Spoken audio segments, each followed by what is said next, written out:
Welcome to the Sales Lead Dog Podcast, hosted by CRM technology and sales process expert Christopher Smith, talking with sales leaders that have separated themselves from the rest of the pack. Listen to find out how the best of the best achieve success with their team and CRM technology.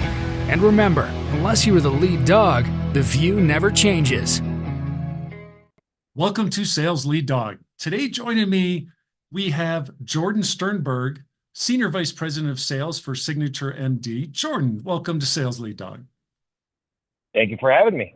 It's great to see you, Jordan. Especially, Jordan's at a conference, if you're listening and you're not watching on YouTube. So I really appreciate you being so flexible and coming on the show. Jordan, Absolutely. Tell us a bit about Signature MD. Yeah, Signature MD is the second largest concierge medicine group in the country.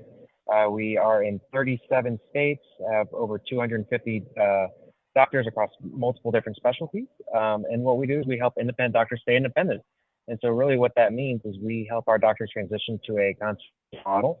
What makes us different than, let's say, the 1,000-pound gorilla that we compete against is that our doctors can do concierge, and if they have mid-levels, they'll see the patients that don't want to be members. So really the doctors will have a little bit better work-life balance. They'll have an additional $200,000 to $400,000 additional revenue, and yet they'll still be able to take care of the patients that they've had for 20 plus years. So it's a win-win for everyone. It keeps their doctors independent so they don't get gobbled up by those giant hospitals, right, and large organizations. And it's truly a win-win for both the patient and the doctor. Yeah, and that really is the trend, I think, for all the physicians I know that are just fed up with insurance companies and just the hassle and everything associated with that, and much prefer this model. Yeah, it is an interesting time in our healthcare system, right? The doctors are getting paid less and less. The patients are wanting more and more. We're in a world of I want it now, immediate gratification, and doctors are getting tired. And so this is a way to people slow down a little bit. They'll take care of their families and their patients. And so it's been a great experience here. Yeah. So personally speaking, my father, his physician, switched to this model, and my dad loves it because it takes a bit of the stress out from the patient side, because he knows he can just show up and they're going to take care of him, and he's going to have time to sit and talk with him. He's not going to have to rush off to the next patient. That's it. Physical, the same day, next day availability. Truly the patients that like that kind of extra feel and touch from their doctors thrive in this model. Oh yeah, it's awesome. Jordan, when you look back over your career, what are the three things that have really driven and contributed to your success? The three things that have driven my success. So the first would be I have done things that other salespeople in my position didn't want to do. So I took the opportunities when asked, and I raised my hand and said, hey, I'll travel the country. I was launching ZocDoc, right, in different markets. If it was at One Medical doing that additional job, right, and making and showing the company that, even if I didn't know how to do it, I'd figure it out along the way and ask a lot of questions and be okay asking for help. And so I learned from some great people. And then truly the third is grounded and having the ability to say, I need help.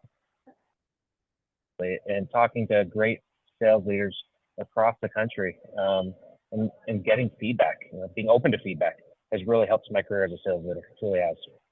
That's awesome. That's awesome. Now, when you look at your LinkedIn profile, one of the things that really stood out for me, right at the top, first thing, serial optimist. Talk to me about that. Yeah, I believe that there's always a good to everything, anything that happens, right? I am always happy. If you talk to anyone I've managed or worked with, one of the things I try to do is smile. And there's always a good that's going to come out. So even in the worst days, we'll figure it out, right? And in sales, as you're well aware, there's ups and downs, peaks and valleys. And so it's how we get up and how we motivate each other to do better. And that's why I've seen success in my personal and with my teams, right? And it comes across, I believe, to the people you're selling, but when you're smiling and you're confident. And so, honestly, I like to say I'm living the dream. Whether it's a good day or bad day, it's a good day. Were you like that when you first started your career in sales, or is that something you developed over time? I I think it's developed over time, honestly. Um, it's just something that when I early in sales, I probably wasn't as confident as I could be. I wasn't always happy. I was getting beat up like a lot of young salespeople. And one day, someone told me, no longer a friend, said, "I can't believe you're doing this. You're never going to be good." And something clicked in my head that said, "You know what? I am going to be good. I'm going to be great." And ever since that day, I have come to just feel confident and smile, right? And it's worked out well. That's awesome. I am one of those people that believes there's a difference between happiness and joy. Happiness is a byproduct, joy is a decision. And Yep. when you live your life filled with joy, it's intentional, it's purposeful, and is truly Yep. impactful. And I think it's infectious. Do you find this It is. similar with your approach? Yeah, absolutely. I truly believe that my teams in executive leadership and board, they feed off positive energy, right? When you're negative and you surround yourself with negativity, all it does is bring people down. It's the world's hard enough. Our jobs are hard enough. You don't want to be around that. The people you sell to don't want to be around that, right? Right. So smile from ear to ear, be empathetic, feel good. It's okay to also have bad days, but bounce back and put a smile on your face, and it definitely spreads. Now, going negative here for just a little bit, Sure. what was the hardest lesson you had to learn as a young salesperson?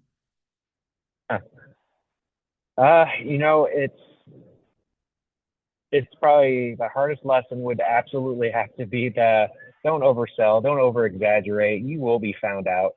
And I remember, being called out early on and having egg on my face. And it was a humbling experience, if you will. It was a giant deal. And that's where I learned to ask for help and be honest and always be upfront. Nothing to say about those used car salesmen, because I think there's some amazing used car salesmen out there, right, who are honest and upfront. But I learned early on that you cannot over exaggerate and you can't oversell something. You be honest, you do the right thing for your client. And that was a hard lesson early on. That was my most humbling time, honestly. Yeah, that's, I think we've all had those moments, whether it's in sales or just regular life, you know? Yep. Yeah, that's Yeah. a tough one to I get could, called out on. yeah, early on, trying to have that ego of a young sales guy trying to sell $1 million deal, and it blows up in your face because you weren't truthful and you weren't doing the right thing. Right. It's a hard lesson to learn, but you learn and you grow from that, right? Right. What was your transition from salesperson into sales leader like? Was that a positive, good experience, or was it difficult? It was a positive experience. I always, again, there was a switch that happened in my life to where I went from being a follower to a leader, and specifically in sales. And it was that switch where I took the opportunity and I was given the opportunity to lead a team. And it was great. I stumbled along the way. I had great managers who made sure I was saying the right thing, doing the right thing, because I was a young person managing young people, right? And so it was a good positive experience. A lot of bumps along the way, but it was great. It truly was great early on. That's awesome. What role did the person who tapped you on the shoulder and said, Jordan, I want you to move into this leadership position, what role did they play in that transition for you? Yeah, I mean, he was, and so his name was Andre, right, from ZocDoc, and I was learning sales operations at the time. A gentleman named Saul was an amazing coach and mentor, right, and taught me all about sales ops. I was the only salesperson in sales ops. Everyone else was from McKinsey and Bain and super smart people. And then an opportunity came up on the inside sales SDR side, and I was talking to Andre, and he said, "You know what? It's like, give it a shot, right? You've done the role. You know how to do it. You're a top rep." And I know a lot of top reps have failed being managers. And so he led me to learn how to lead and manage early on. And I think that's what's helped me grow throughout my career, is been fortunate enough to have some great leaders who held my hand along the way. But again, it's an ego thing where it's okay to ask for help, saying I need to get better, right?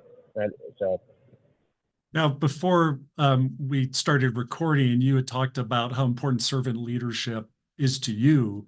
Is that where that started? It sounds like that's exactly the model Andre was working from, that framework. Yeah, I think so. ZocDoc was Cyrus and Netta and Oliver. They were truly leading from the front. We were a rough and tumble kind of startup right out of New York, and so as we were growing and scaling, it was definitely where I started learning that from. But honestly, early on in my day, I had the opportunity to be in a fraternity, and the leaders there, from Memphis, taught us kind of. That's where I probably got it from even earlier. Then now I'm thinking about it. Yeah. Really interesting that you just brought that up, and I didn't think about it until now. Yeah. So how do you live servant leadership, that framework, that mantra in your daily role now as Yeah. VP of sales? Yeah, I try to prioritize the growth and well-being of my team, right? And my goal is to empower them to be successful. And so, uh, I I take pleasure, I take pride in my team hitting our goals, personal goals as well, right? And so everything I do, all the decisions I make, I do it with my team for the betterment of my team. Someone taught me early on in my career, as a leader, you don't take the wins, your team takes the wins, you take the losses, right? As a leader. And I believe that's helped me grow as a servant leader, right? And I try to live that every day. That's really powerful. And interesting that I think you're the first one on the show that said it to me that way, that the role of the leader is to take the losses. Because that's a big part of sales. I mean, you can't win every deal, right? You cannot. I wish I could, right? That's right. But we lose. So how do you leverage those losses as opportunities to grow your team? Yeah, look, salespeople, someone says, do you love to win or hate to lose, right? We all hate to lose, or most of us hate to lose, right? But you can learn from those losses. And so if you sit back, you look at your notes in your CRM, and you're kind of going through feedback from the person who said no, right? And you learn from that, but you also share it with your team. You share it with your. It's not just a one-on-one conversation. It's with the team. This is how we lost it. What can you do to be better? And that's how my team is successful. Yep. Learn from your losses as much as your wins. What was the worst loss you ever had? Worst loss I've ever had. Um, probably. I think I'm. I will say I worked at a company called CareCloud. Right. I was running our inside sales opportunity to win a government bid. We did everything the right way. We were neck and neck with the players that are the players, Cerner, the big boys. And it would be a game changing for my company. It would be life altering for everyone involved. And we were runner up. We lost, right? The one functionality we did not have. And you know what? That hurt, because it wasn't just a loss for me. It was a loss for my team, my company. And that has impacted me. That as my worst loss. There's probably other ones, Yeah. but when you lose something so close, right, that can make such a big change, that one hurt. But I learned real quick from that one as well. Yeah. Rose-colored glasses. Don't always wear those rose-colored glasses, right, in deals. That's right. I tell that to my team all the time. Until we have ink on the paper, it doesn't matter how good we feel about it until we get that ink on the paper. I remember in DC, positive. We had it down, right? It was my executive team and me, and we were there. And you walk out, and it was actually the last time before COVID hit, or shut everything down anyway. But I just remember the call saying, "Got second place." Second place doesn't mean anything, does it? No, it doesn't. How do you keep balancing your team between, in the role of a servant leader? How do you maintain that balance between servant and leader, and still function in your role as a leader? Yeah, you can be a servant leader and still be a strong leader, and the team will respect you for being open and honest and having good expectations, right? And I think it's about communication at the end of the day. If you are a good communicator, say this is what's I'm held accountable to, you're held accountable to, and there's no smoke and mirrors, there's nothing gray line, it's all on the right side. You can be a leader and a strong leader, and it works out well for everyone. And I think your team respects you more for that, honestly. Yeah, because ultimately it's about the numbers, right? You can It's never always avoid about the the numbers. numbers. It's sales. No, it's sales. It's all it is. And I'll tell you from Saul, who taught me sales operations early on in my career, it was all about being transparent about your expectations to your sales team, right? Yep. Yeah, very much so. How do you like to build your team? Do you have certain attributes you're looking for when you're hiring for your team? I lost you real quick. Yeah, let me repeat. When you're building your team, are there certain attributes you're looking for when you're hiring for your team? Yeah, you're always, for me personally, when I'm looking for key players in markets, right? So if it's inside sales, looking for a certain profile, someone who's good over the phone. They don't necessarily have to be good face to face, but you know what? They have to be confident on the phones. They have to smile through the phones. That is the hardest job, I think, sometimes, instead of being in the field, right? Because you have 5 seconds when you get someone on the call to get them to stick with you for 5 minutes. And if you're not smiling through the phone and confident, and you don't get to that point, and so that's what I'm looking for on the inside. On the field, it's a little bit of that swag, right? You have to be able to have that confidence. You have to have that. I hear the word bravado a lot lately, right? But you have to be able to be confident what you're selling, passionate about what you're selling. In this day and age, you have to be able to use the tools, the CRM, that to leverage so you're actually an efficient salesperson, right? So I'm looking for all those kind of things. When it comes to sales operations, you're looking for a salesperson that moved into sales ops because they understand the pain, right? And at the same time, they have to be analytical. They have to be able to help enable your team to be successful. So those are kind of some of the things I'm looking for. But I'm really looking for team players, people who will lift another person up, even if you're a top performer. You're always going to have these strong sales reps, but you know what? A strong sales rep who has a negative attitude is the worst thing for any sales team. And so I'm looking out for red flags like that. What's the hardest part about your job? The hardest part about my job, or just as a sales leader, is sometimes being that sales leader that has to say goodbye to great people. And I know the saying is it's not personal, it's business. Well, it's always going to be personal for the other person on the other side. And so, just as a human being, that personally is my hardest part. I personally like the drive and pushing people, right, to be successful. But on the other side, that's honestly hard. It's hard to say, I'm sorry this didn't work out. I wish you the best, right? And again, it's not personal, it's business, but it'll always be personal with the person who doesn't have a job anymore, right? That's right. And that's going to be my hardest part of my job in my career as a leader. If you could go back in time and sit down with the younger version of Jordan, just starting out in a career in sales, what would you say to that younger version of you? You can do it. You can absolutely do it. You can pick up that first phone call into the last call, right? If I knew early on that I would be where I am today, I would laugh, right? Again, there was a switch that happened early on, but if I knew that switch early on, I would have saved me 3 or 4 more years. Maybe I'd be in a different level at this point in my career, right? But just you can do it. That's it. I like that a lot. When you're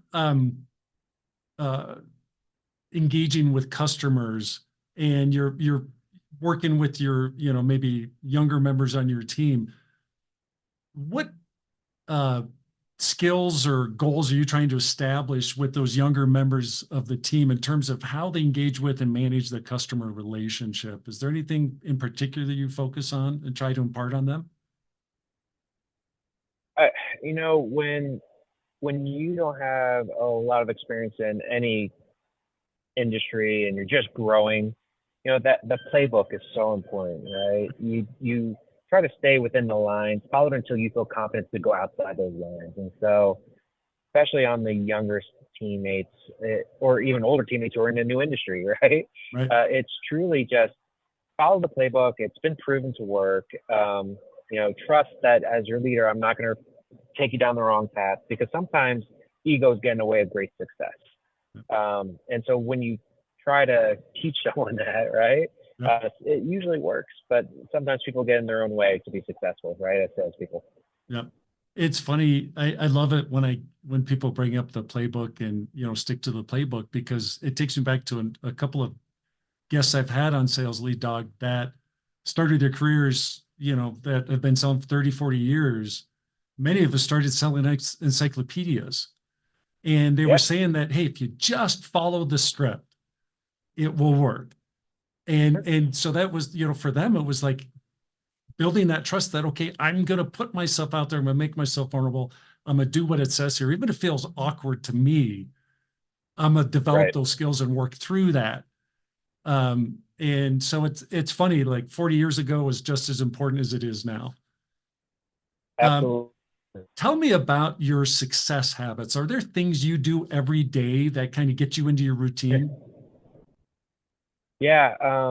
I am a gym rat. I've been a gym rat since 2012 at this point. I believe that you take the time, and sometimes I'll work out as much as hard rock, right, or anything in between.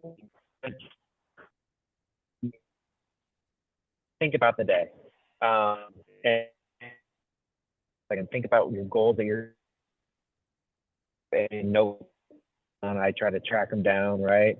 But that first thing in the morning, that quiet time where I'm working out and I'm in my own world, that's how I set myself every single morning for success.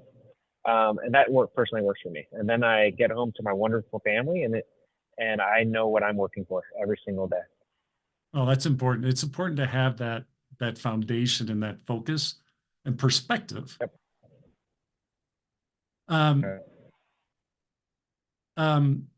How do you cultivate candidates as future sales leaders? What are you looking for?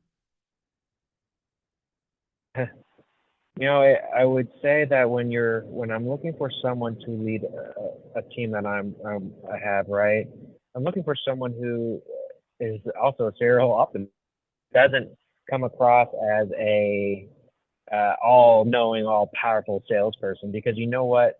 You can be a great sales executive and be a terrible leader. People want to follow what they like and they trust. And, whether you're managing a 18-year-old or a 70-year-old, right? People want to follow people that they believe have the best interest for themselves and their families. And so that's what I'm looking for. I'm looking for someone who really cares about their team and will lift them up, right?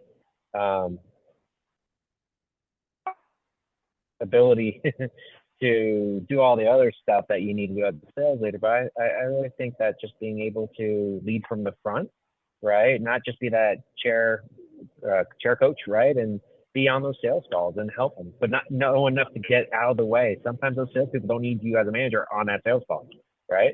I had terrible managers like that. Could we expand on that? Like, could you think back over your career? Did you have a manager or leader that did something that you were like, I will never, if I'm ever in that role, I will never do that? Did you ever have that experience? Yeah, early on. I will never forget, it was early on in my career. This gentleman was running the call center I was working on, and it was the way they talked down to the manager, the individual contributors. That was and probably earlier on in my life, but that I'll just always remember. Of like, I will never be that kind of leader. I will never treat people with disrespect, because you know what? It's so hard, right? That when I'm at work and, you can't treat people like dirt. It is. What mistakes do you think you made early on as a sales leader? Were there any that you could share with us? Yeah, absolutely. I mean, early on, I think it was scared to have tough conversations as a sales leader. I was so worried I'd hurt someone's feelings. I try to have those rose-colored glasses. Hey, you're going to do great. Keep on doing. You'll get better numbers next month. Well, you know what?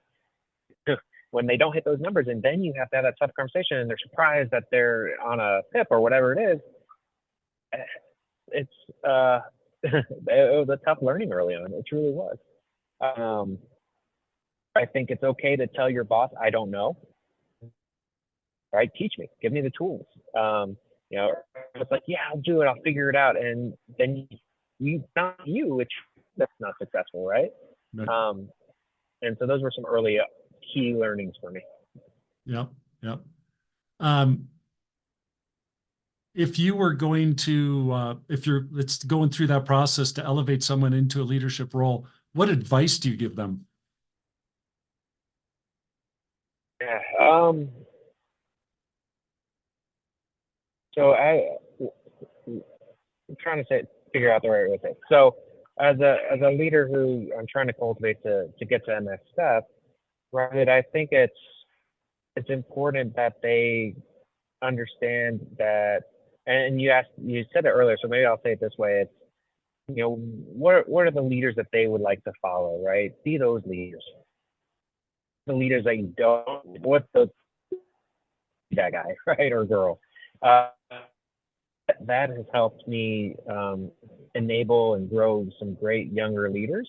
That it's lead from the front. So if I'm going to ask a leader, I'm going to do it first and show how it's done, right? Because if I can't do it, there's no way I'm going to ask someone who's never been a leader to do it. Who are not honest, right? Who behind the scenes, I don't believe in that. I think you're transparent. And so when we're younger leaders, it's about being transparent, good and the bad. I think that helps them learn quicker, right? Right, right.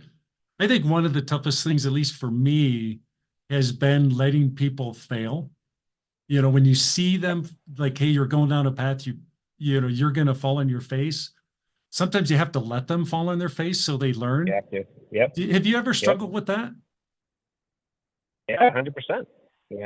Early on in my career, even now sometimes, right? It's because as a human being, right. It's just, yeah, 100%. There's not, I don't think there'll ever be a time in my life where I will not struggle to let someone fail. As an empathetic servant leader, my job is for them not to fail. Because when they fail, I fail, right? My job is to hire great people, yep. Get out of their way. And right. if they're failing, my job is to help them be better. Right, right. Awesome. Let's shift the conversation a little bit to the technology side. CRM, do you love it or do you hate it? I personally love CRMs. I think that if you use the tools, and I've used a lot of different ones, you can be very successful. What I don't like about it is some leaders take it as a micromanaging tool. If you use it as an enablement tool and you use it the right way and you have it set up the right way with the automations and the reporting and the dashboards and commission tools in there, right, for transparency, it can be a great system.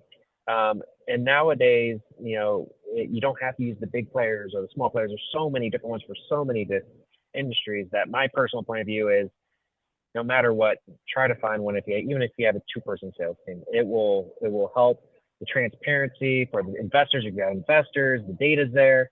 They're great if done the right way. That's right. And I 100% agree with you that it is not meant to be a hammer that you use to pound your people. It's supposed to enable them. It's supposed to be, right. a tool to lift them up and support them in their role. What are some of the ways you think people use CRM incorrectly or the wrong way to use CRM? Yeah, it's so from a sales leader perspective, right? I think it's that hammer. They're micromanaging every single thing. That's the wrong way to use a CRM. The younger or just sales reps in general, the ones who export the data out and use an Excel spreadsheet and then don't log their information so they don't know what's going on, that's the wrong way to use a CRM, right? Yeah. Those who just use it to look up a doctor down the street or your target, right? But then don't log the history of the conversation. That's the wrong way to use it. Or not updating the information. Maybe your target moved down the street, but you don't update it. Well, now marketing is sending mailers to the wrong address, right? Yeah. I've seen a lot of the bad and, of course, a lot of the good when it comes to CRMs and good habits. Yeah. One of the things that I see a lot in my world is the the focus on CRM is really just around sales and marketing. They forget about hey, we've closed this as one. Now we have to deliver. Do you have any advice for anyone that may be struggling with that aspect of how they leverage CRM to be successful around, customer success, customer delivery, whatever it is you want to call that? Do you have any advice for people struggling with that? Yeah, my biggest advice is there's so many tools online right now to learn how to use the tools the right way, right? I think that, whether you're a sales leader, sales rep, customer experience, you have to be in the shoes of the customer sometimes, right? To see how the tool working. And please, for sales leaders out there, submit a lead, go through the flow, right? See if what's working, what's not working. See the communication, right, to customers. Goes a long way of just going the other side of it. Don't just act as the salesperson or act as the customer and go through the flow of what it feels like on the other end. I promise you, it'll make a huge difference. I believe that too. Jordan, we're coming up on our time here on Sales Lead Dog. Sure. If people want to reach out, connect with you, learn more about Signature MD, what's the best way for them to do that? LinkedIn's probably the best way to reach out to me. I am crisscrossing this country working with my team, and the LinkedIn is always the easiest way. That's awesome. So we will have that information on how to connect with Jordan in our show notes. You can get those show notes at impellercrm.com/sales lead dog. Be sure to check out this episode as well as all the other 100+ episodes we have of Sales Lead Dog. Jordan, thank you for coming on to Sales Lead Dog, and welcome to the Sales Lead Dog Pack. Yeah, thank you very much. It was great speaking with you today, and hope you and your listeners have a great day.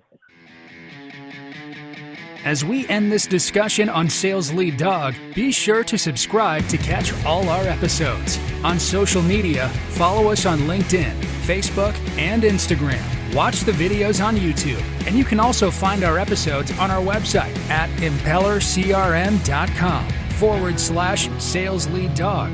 Sales Lead Dog is supported by Impeller CRM, delivering objectively better CRM for business, guaranteed.